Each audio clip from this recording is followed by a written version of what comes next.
Hello, I'm joined today by my guests, Stuart Moore, who is the UK Sales Manager for KPR, and James Darlison, who is the Training and Client Support Manager. How are you doing, fellas? Very well, thank you. Yourself? Fantastic, David, thank you. Right, guys, we were just talking off air about some statistics because we always ask suppliers to tell us something that we didn't know or tell us something that will turn our head. And genuinely, I said, wow, 60,000 users already sort of using your system. First of all, that is one hell of an endorsement in itself. A lot of people are using it. But secondly, that's a really good number, isn't it? Yeah, I mean, like we were kind of saying off air, we operate unlimited users through our software, and we've done that specifically because we feel that the best way to get feedback about app development and things that clients would want to see is to offer it and let as many people that need access to it have access to it, especially when it comes to things like sort of holiday cover. Because if you're kind of limiting the amount of users, it might be that someone's off, so you need someone else to go and do the report. But the person that's off, would they necessarily want their name going on a report that they haven't actually done, or an inspection that they haven't done? So by having the unlimited users, it just opens up a wealth of opportunity for us to get as much feedback as we can from clients.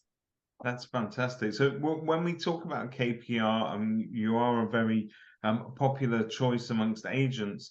But when we talk about the sort of reporting, the functionality that you offer, your main USP is that you are the only three-in-one solution for lettings agents, and that you're covering sort of those main areas that people are looking for, which are inspection, maintenance, and compliance reporting.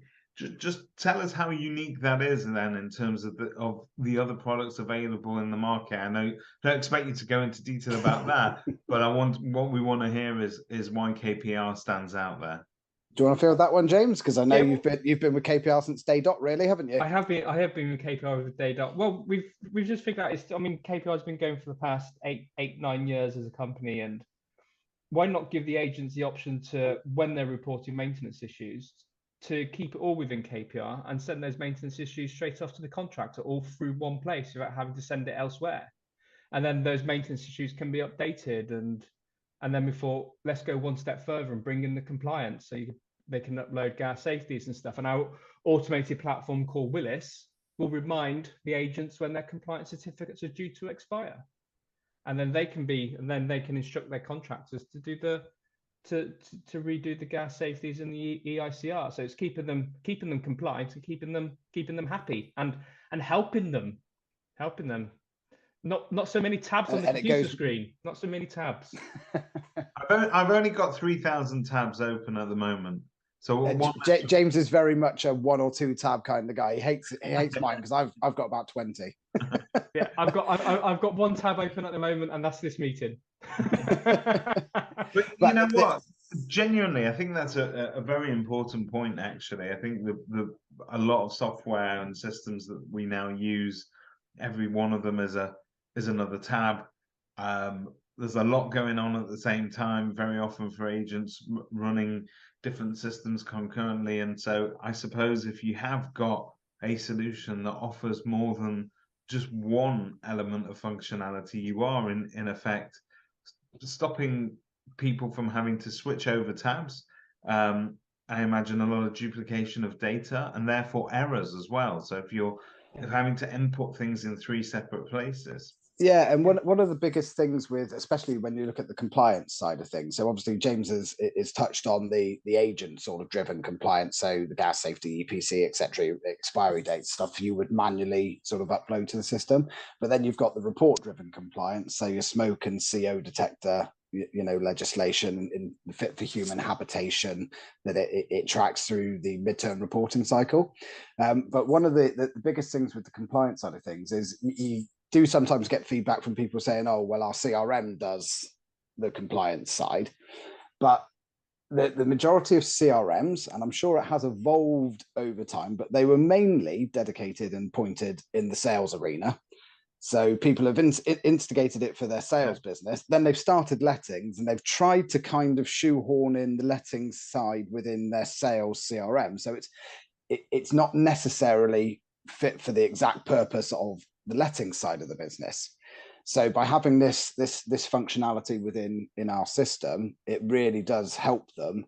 And the end of it is with Willis is the more information and the more data a client puts into it, the more he will automate, the more he will help you track everything, even down to the simple little things. So you go to a property, plumber's done the new gas safety, you get out the Willis app on your smartphone or your tablet, you open the document scanner, pop the address of the property in, scan the gas safety, put the new expiry date in, tick to upload it to the tenant portal.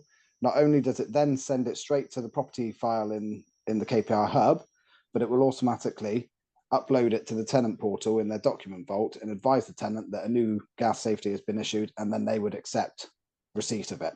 Well, let's just go into tenant portal in more detail, because that in itself has some functionality in terms of messaging, and other functionality that is useful for not only the tenant but helps the agent along the way fulfill some of their obligations to inform the tenant of vital things. So if you can just give us a bit more detail on how that works and what's included there. Yeah, but I was going to say, James, there's different aspects to the tenant portal. It all helps. Stuart's going to laugh now. This is my keyword within KPR. It kind of helps streamline everything that the agent and the tenant does. There's a two-way messaging platform as an example. So the tenants can send the agent a message. The agent logs into the Willis Hub and replies to that message. Cuts out on unnecessary phone calls. Yep.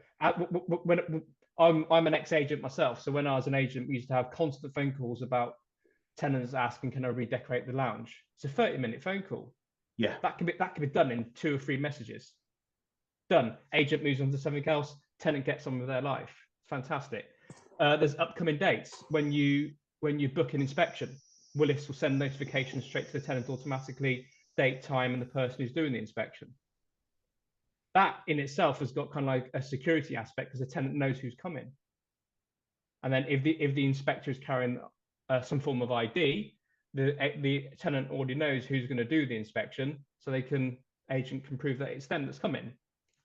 And in terms of that, I'm presuming compliance and proving that you've responded to repair requests, vital inspections that are needed, checking of certain items within a property, if it was testing fire alarms or whatever it may be, recording all of that and having it sort of date stamped in your app and having it there in itself is leaving that digital trail of breadcrumbs that if you need to make a case and if it ever needs to be referred to, it serves as a record in itself, doesn't it? 100%. Yeah, everything is date and timestamp. So the two-way communication, date and timestamp, so you can see exactly when the message was sent, what time the agents responded, and how long it's taken them to do so. But you go, like you say, one step further with the recording of the smoke and CO detectors when you're doing your inventory or your inspections. Have they been tested? What's the expiry date of them? Because before I was an agent, I didn't know that smoke alarms had an expiry date, and I'm sure there's loads of people out there that go like, "What? They've got expiry dates?" And it's like, yeah, they do. But with the tenant portal, it goes sort of one step further as well. So you do your inventory on the KPR system, sync that with the back office. You're then able to send the inventory to the tenant. So an email and a notification goes into the tenant portal. So then they have 7 days. So Willis will automatically do this. He will remind the tenants. So they have 7 days to accept and put their notes and comments and photos to the inventory. And they can do that via the tenant portal. If they're happy to accept it, they can e-sign the document via the tenant portal. After day 7, if they haven't engaged with it at all, Willis will automatically lock that inventory down, and then they can only view it. So it's accepting the condition because they've not made any comments or anything. So it's just these extra little bits that, go into it, which just improve the journey. And you kind of alluded to it earlier about the maintenance side of things. Yeah. So the maintenance falls within the tenant portal. So our tenants have 3 ways to report maintenance to KPR client agents. They can either do it via the tenant portal, they can do it via a branded web link for the agent's website. And the best one, which our agents absolutely love, is a QR code, which is specific to each individual property. So we've got agents that will laminate it and stick it on a boiler. We've even had some that have, had it put onto fridge magnets and key rings. And literally all the tenant will with their smartphone. Exactly. Literally open the smartphone, scan the QR code, load straight through to the maintenance reporting form.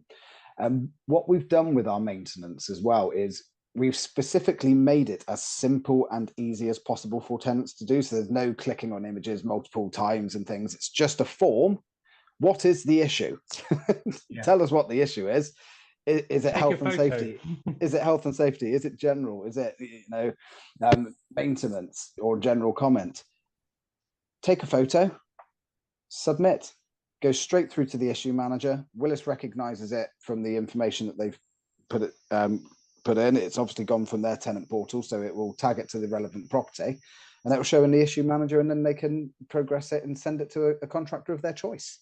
So Willis, I understand from all of this, is a very efficient, almost like a digital butler that's running around cleaning up after the agents, making sure that everything is being sort of automated between that tenant portal. Best way to think about him is Jarvis at Tony Stark.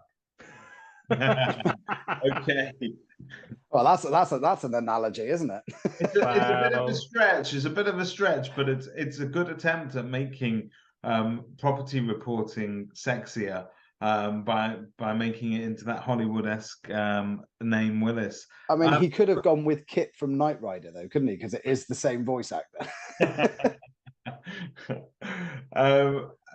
But that is superb, because that then allows the agent to sort of use this in full functionality for repair reporting. There are other solutions available, but why wouldn't you take advantage of the fact that this is in one place? And in many ways, you want the tenants to sort of get trained to view one particular app or one particular portal as being the one place of truth that they go to. You've got the document vaults there that they can get anything that they need in terms of their tenancy from. They can also report repairs. They can communicate with you. It's perfect, isn't it? One of the biggest features within the tenant portal itself is the self-assessment report. So that really came about because of lockdown. So instantly overnight, couldn't go and inspect a property. So what the guys did at KPR before my time, they introduced the tenant self-assessment, and it's now forms as part of the midterm cycle or as a default. So historically, agents would try and do 4 midterm visits a year. Yeah. And then they get to 100 properties, 200 properties. They grow and grow and grow. And then they just found that there was no way that they could keep on top of the visits. So lots of them would either drop it down to 2 visits a year, or they drop it down to 1 visit a year. And as a consequence of that, what you're finding is actually you're not offering the landlord the same level of service that you were historically offering them. Yes. So by using the Willis system and implementing the kind of default way that the midterm reporting cycle is set up. So it's set up that you do an agent midterm, then 90 days later, Willis will automatically prompt your tenant to complete a tenant self-assessment report. Further 90 days, you do your next agent midterm. 90 days after that, another tenant self-assessment. So what you're getting is 4 condition reports of the property a year, with you only visiting it twice. Yeah. And James always calls the tenant self-assessment the Marmite button. You got some agents who love it, some agents who hate it. The agents that don't like the tenant self-assessment generally are the ones that say, I don't trust my tenants to answer it honestly. Yeah. And I can get that side of things, but the ones who love it for the declaration question at the very bottom, because the tenant has to click it to submit it, and it says, I confirm that to the best of my knowledge, everything, it's a true and accurate reflection of the property, effectively, is what they're ticking to say. So actually, if they submit that, And then when you go to the property next, it completely contradicts what they've put in their tenant self-assessment. Yeah. Again, when you're talking about your audit trail and building evidence, if you ever need to go, to dispute with your deposit protection provider, you've got, well, you told me nothing had changed in the property, and I've come round and you've decorated the lounge black. Yeah. Kind of, that's an extreme sort of example, but it's a brilliant addition to the reporting cycle.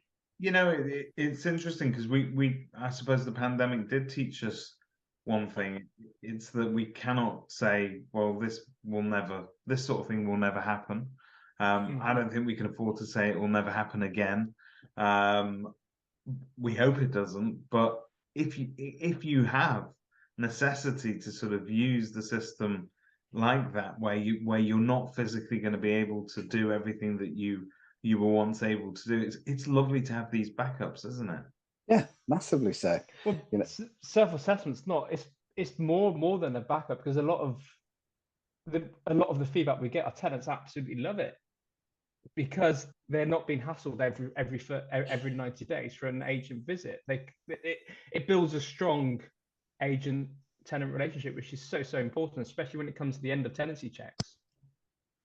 Yeah, and it does confer some sort of, I suppose, trust with the tenant as well, because you're asking them to self-certify themselves, and therefore, you're not doubting them. They just need to actually go on the record as saying, yes, that is a true representation of what it is today.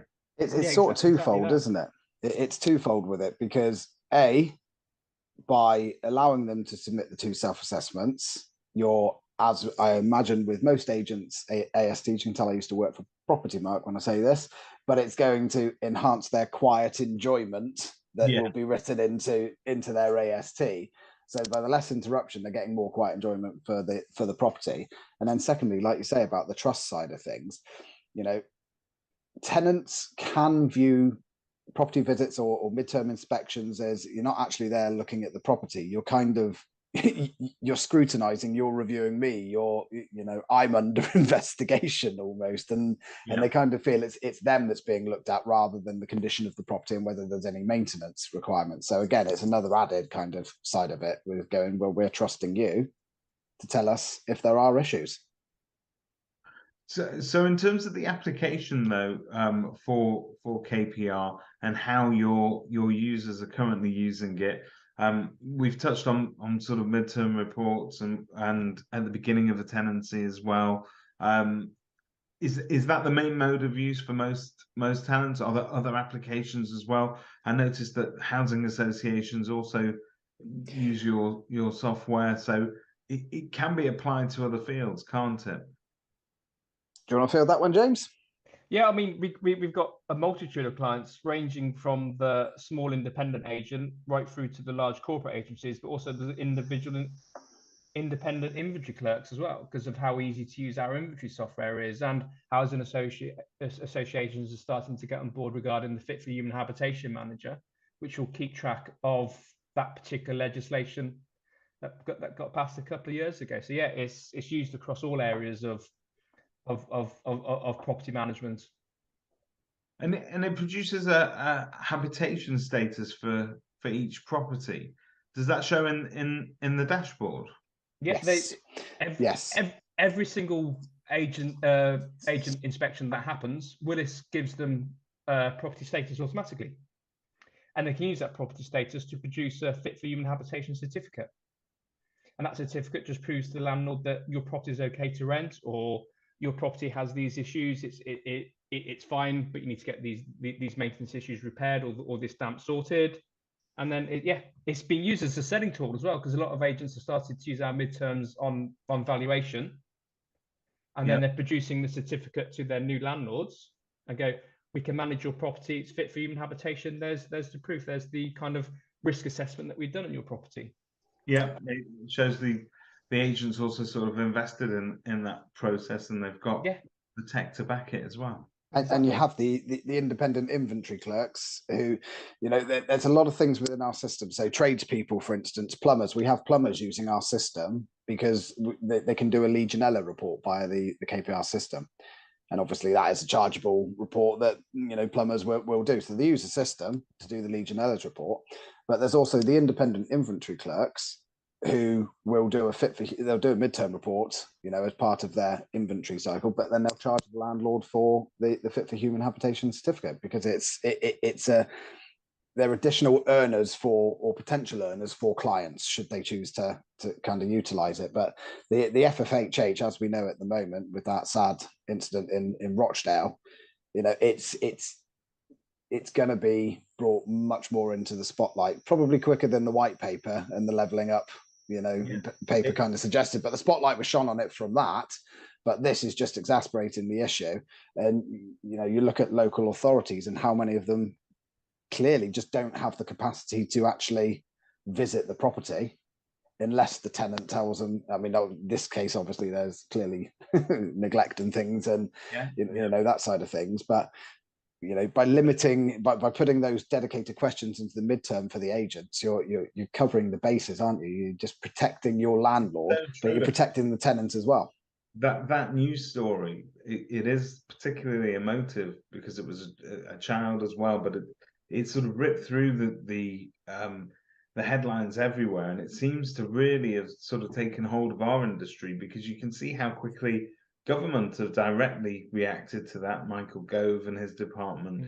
And what's interesting is what we're all being advised, you know, the property ombudsman as well sort of warned everybody that they were going to be throwing more resource at this. It's clearly something that's not, it's not going away. It's something that needs to be addressed, and it's something that as managing agents, we probably can only prove that we're doing our job by regularly inspecting, by clearly documenting it, and avoiding conflict later on down the line by getting the tenant to have a clear copy of that and an acknowledgement that they've received that, and that both parties are reporting the same two sides of that one story. But yes, it's you're on a similar footing, and I think it's going to be so important for compliance going forward. And you're right, this will fast track it a lot quicker than any white paper, because unfortunately it's these sort of things that grab the public's attention. Very much so. Very much so. Right, fellas, we've talked initially about the number of users that you have, but this is an extremely affordable solution on a per branch basis, and it is going to help you cut down a lot in terms of having multiple subscriptions everywhere. So can you just touch on your pricing plan, please? Yeah, so of course, like you say, yeah, it does give users the option to cut down on multiple subscriptions, and the price, literally, it will start from £35 plus VAT per month per branch. Discounts, you know, for multiple branches, but that's you know, that's cheap. We don't like the word cheap. We like the word value for money. Yeah. Because it's extraordinary the amount of software that you're actually getting within that package. And if you're a small independent, for instance, you know, at the lower end of sort of 99 properties, that's what you're going to be looking at, and that is extremely affordable for what you're actually going to be receiving from it as a service, and what you're actually able to get out of it in the sense of protection and compliance and stuff. And in terms of the number of users that can access it, and yeah, if you've got 100 people that need accounts, you can have 100 people that, you know, have user accounts. It truly is unlimited. More the merrier.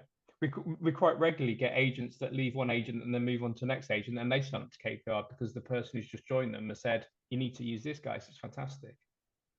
So this word of mouth and referrals, very, very important to us. It just shows that we care about what we do, and we look after our clients, and we help and support and train them. And that clearly shows because we've got companies joining us who, and that's fantastic. That's fantastic. So next steps for anybody watching this, if they want to sort of engage with you, learn a little bit more about how it all works, and for you to sort of show them a demo of the system. I'm presuming that's pretty simple. They just jump on a call. It is. Yeah, it's very, very simple. So we're actually launching our new website this weekend. So from next week, there will be a different link to book a demo than there would be kind of out there at the moment. But it's very simple. It's all done over Microsoft Teams.